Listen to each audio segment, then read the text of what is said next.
Meu nome é Mariana Aparecida de Oliveira, eu sou formada em Pedagogia, tenho uma pós-graduação em Psicopedagogia Institucional. O tema que vamos abordar hoje é sobre avaliação na educação infantil. Eu vou passar para vocês um pouquinho da nossa prática, da nossa experiência lá na escola, né? E como é a minha visão dos portfólios enquanto pedagoga, enquanto coordenadora, e como eu auxilio as profs, dando uma base para quem está iniciando nessa etapa, ver como realmente é interessante trabalhar portfólios e como é gratificante ver o resultado ao final de um semestre.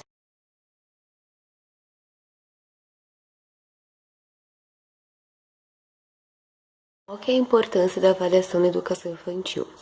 No momento que a gente recebe uma turma de determinada faixa etária, sabemos que elas têm habilidades para serem desenvolvidas.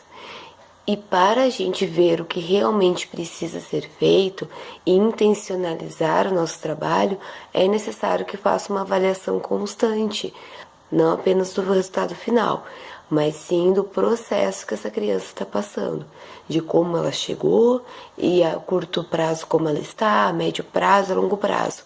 Até mesmo para o professor conseguir se organizar com suas atividades, para avaliar a criança e se autoavaliar.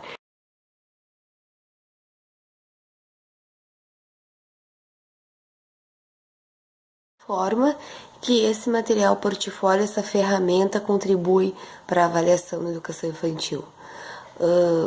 Eu acredito que o mais interessante é que o professor, quando faz o portfólio, ele está avaliando a criança dentro das possibilidades delas, acompanhando os avanços que ela teve frente a ela mesma, e não dentro de uma tabela classificatória de que consegue ou não consegue, atingiu ou não atingiu. O professor, quando faz a avaliação por portfólio, ele descreve o que a criança ainda não conseguiu, mas que está em busca, né? E não fica taxado como não sabe, mas sim que está num processo, que está numa caminhada. E isso é a função da educação, né? Dar possibilidades para que a criança se desenvolva cada vez mais.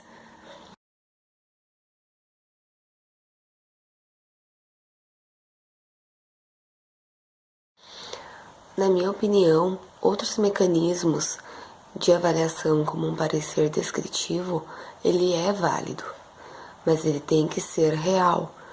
No momento que o professor só segue uma lista de habilidades e competências e descreve se a criança consegue ou não consegue, essa avaliação está sendo engessada.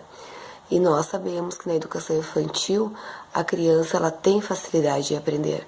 Talvez aquela estratégia não esteja dando certo, mas se tentarmos de outra forma, a criança irá conseguir.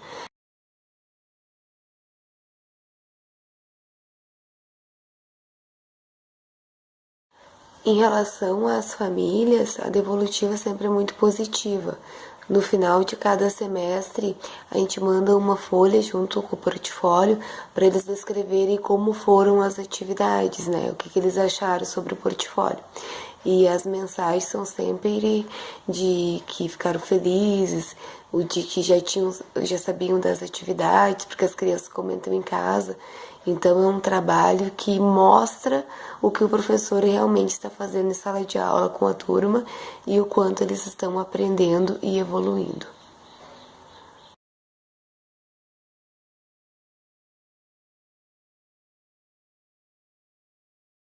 Então, qual é os pontos negativos do portfólio, tá? Ele é um trabalho que exige muita organização do professor. Ele deve estar atento tanto às habilidades que as crianças desenvolvem, quanto registros fotográficos, registro das atividades, né? E isso desacomoda as pessoas. Mas também tem os pontos positivos, né? Como o portfólio ele é individual e personalizado, cada professor organiza da melhor forma que acha. Ou seja, cada um faz de um jeito.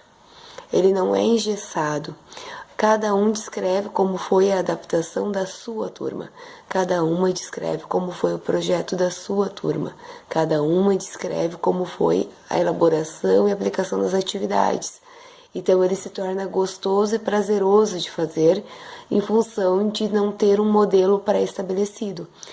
Então, eu sou suspeita para falar, gosto muito dos portfólios, já fazia em sala de aula e agora na coordenação tento estar sempre presente, orientando e auxiliando as professoras nessa tarefa que não é fácil, mas é muito prazerosa e que o resultado fica incrível. Então, agradeço por falar um pouquinho de portfólio aqui e espero que quem esteja começando tenha vontade e desejo de continuar e fazer cada vez melhor. Obrigada.